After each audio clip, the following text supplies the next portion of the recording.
Assalamualaikum warahmatullahi wabarakatuh. Selamat pagi Ananda hebat semua. Bagaimana kabarnya hari ini? Semoga tetap semangat ya. Nah, sebelum kita lanjut materi hari ini, kita berdoa semoga apa yang kita pelajari hari ini dapat mudah kita pahami. Untuk itu mari kita berdoa bersama-sama. Berdoa, mulai.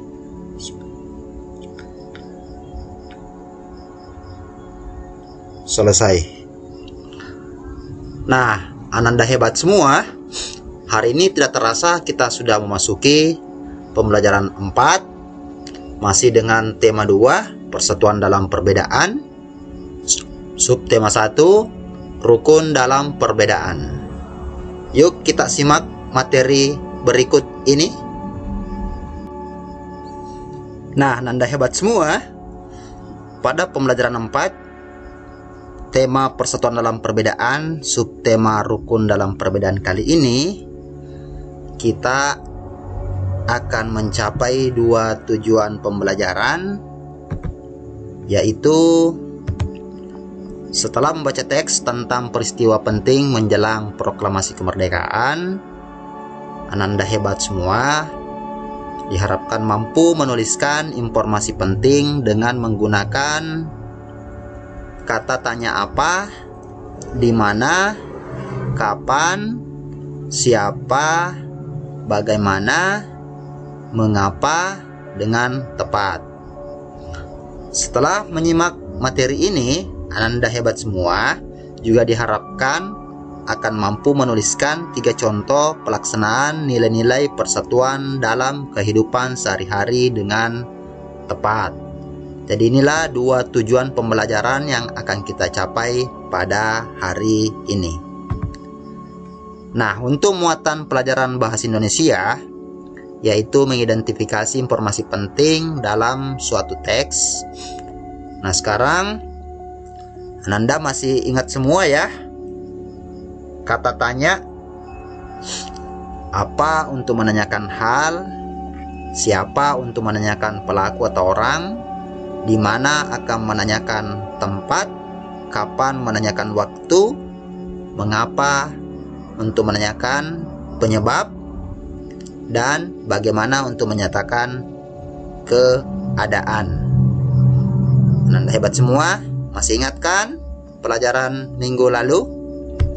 Nah, di sini ada sebuah pernyataan yang Kak Syarif akan bacakan dan Anda bisa simak semua.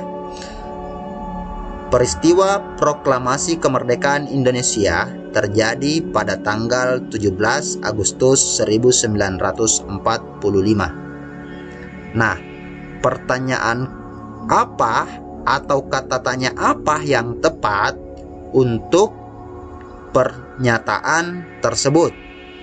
Ya. Jadi kalau jawabannya peristiwa proklamasi kemerdekaan Indonesia terjadi pada tanggal 17 Agustus 1945, kira-kira menurut Ananda semua, kata tanya apa yang digunakan? Di sini kita bisa menganalisa bahwa di pernyataan ini yang ada adalah pernyataan waktu. Hal itu dapat kita lihat dari pernyataan bahwa di sini ada tanggal 17 Agustus 1945. Jadi kalimat tanya yang tepat untuk pernyataan tersebut adalah pertanyaan kata tanya kapan. Ya, kapan ini jawabannya adalah waktu. Waktunya tanggal 17 Agustus 1945. Jadi kalimat tanya yang tepat adalah kapan terjadinya peristiwa proklamasi kemerdekaan Indonesia. Bagaimana Ananda hebat semua? Paham kan? Nah, di sini Kak Syarif akan membacakan sebuah teks atau Ananda bisa simak. Ini juga ada di buku siswa Ananda sekalian. Di sini ada 2-3 paragraf tentang peristiwa menjelang proklamasi. Kita baca sama-sama. tanggal 9 Agustus 1945, Insinyur Soekarno, Muhammad Hatta, dan Dr. Rajiman Wediodiningrat pergi ke Dalat, Saigon, untuk bertemu dengan Marsekal Terauchi, Panglima Besar Tentara Jepang di Asia Tenggara. Panglima tersebut menyampaikan informasi kepada pemerintah Indonesia bahwa Jepang akan memberikan kemerdekaan kepada bangsa Indonesia. Saat itu, tentara Jepang sedang terdesak oleh tentara sekutu. Beberapa wilayah Jepang dijatuhi bom oleh tentara musuh. Untuk menarik simpati rakyat Indonesia, Jepang memutuskan untuk menghadiahkan kemerdekaan. Pertemuan antara Panglima Jepang dan pemerintah Indonesia memicu pertentangan di dalam negeri. Terjadilah perbedaan pendapat antara tokoh golongan tua dan golongan muda. Golongan muda tidak ingin kemerdekaan Indonesia diatur oleh Jepang. Mereka menginginkan proses kemerdekaan Indonesia disiapkan oleh bangsa Indonesia tanpa ada campur tangan asing.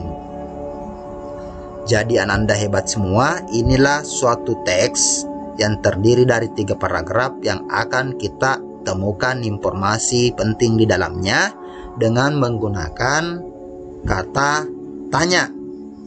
Nah, Ananda hebat semua, silahkan menuliskan di buku tulisnya informasi penting sesuai dengan teks yang Kak Syarif bacakan ini untuk mendapatkan informasi penting. Apa? Tuliskan pertanyaan di sini, apa titik-titik yang sesuai dengan isi teks. Yang kedua, mengapa?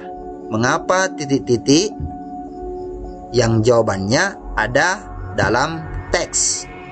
Begitupun juga dengan siapa, di mana, kapan, dan bagaimana. Oke, bagaimana Nanda hebat semua? Tantangan pertama kita mudah ya. Oke, lanjut. Yang kedua adalah nilai-nilai persatuan dalam perbedaan di lingkungan sekolah. Kita pahami bersama bahwa untuk menjaga semangat persatuan di tengah-tengah perbedaan yang ada, kita perlu memupuk sikap peduli, toleransi, dan mendahulukan kepentingan bersama. Di sini ada sebuah gambar di mana di dalamnya menggambarkan situasi dalam kelas. Ada yang sedang menyapu, ada yang sedang mengatur kursi, dan ada yang menghapus papan tulis. Di sini dideskripsikan bahwa piket kelas bersama-sama membuat pekerjaan menjadi lebih ringan dan cepat selesai. Gambar ini merupakan nilai-nilai persatuan dalam perbedaan di lingkungan sekolah. Ya. Jadi inilah contoh penerapan nilai-nilai persatuan dalam perbedaan di lingkungan sekolah. Apa sih manfaat yang bisa diperoleh jika kita menerapkan nilai-nilai persatuan dan perbedaan di sekolah? Nah, Ananda hebat, silakan perhatikan. Dengan adanya persatuan dalam perbedaan di sekolah, kita dapat saling membantu jika ada pelajaran yang tidak mengerti. Jadi kalau ada temannya yang belum mengerti terkait dengan pembelajarannya, silahkan didiskusikan ya dengan temannya. Silahkan dibantu temannya. Yang kedua adalah suasana belajar di kelas menjadi nyaman. Ketika persatuan itu ada tercermin dalam kelas, yakin Ananda hebat semua bahwa suasana belajar di kelas itu akan menjadi nyaman.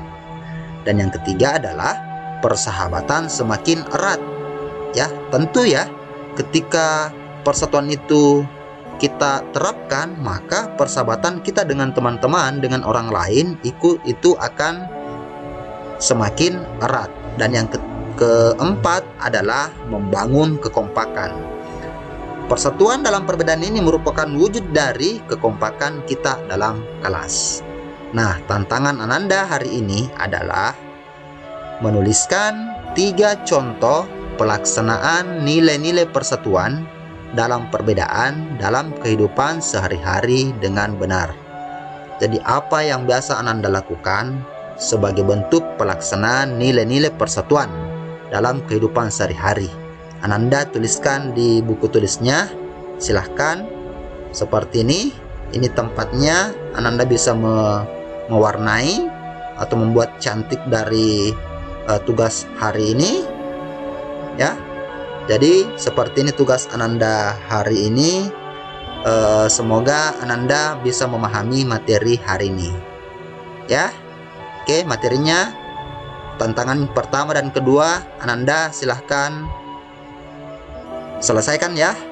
Oke, semangat Ananda semua. Nah, bagaimana tantangan Ananda hari ini? Mudah kan? Oke, semoga Ananda bisa menyelesaikan tantangan yang Kak Syarif berikan hari ini. Jangan lupa ya, silahkan ketika ada hal yang kurang dipahami, komentar di bawah deskripsi di video ini ya. Silahkan berkomentar di komentar video ini, nanti kita akan diskusikan. Jadi cukup sekian materi Kak Syarif bisa bawakan hari ini. Ada 2 tantangan yang Ananda perlu selesaikan hari ini. Yang pertama tadi adalah menemukan informasi penting dengan menggunakan kata tanya yang ada. Dan yang kedua adalah menuliskan 3 contoh pelaksanaan nilai persatuan dalam kehidupan sehari-hari dengan benar. Oke, Ananda sekalian, sampai di sini penjelasan Kak Syarif pada hari ini. Saya akhiri dengan ucapan wabillahi taufiq wal hidayah. Assalamualaikum warahmatullahi wabarakatuh. Semangat Ananda hebat semua.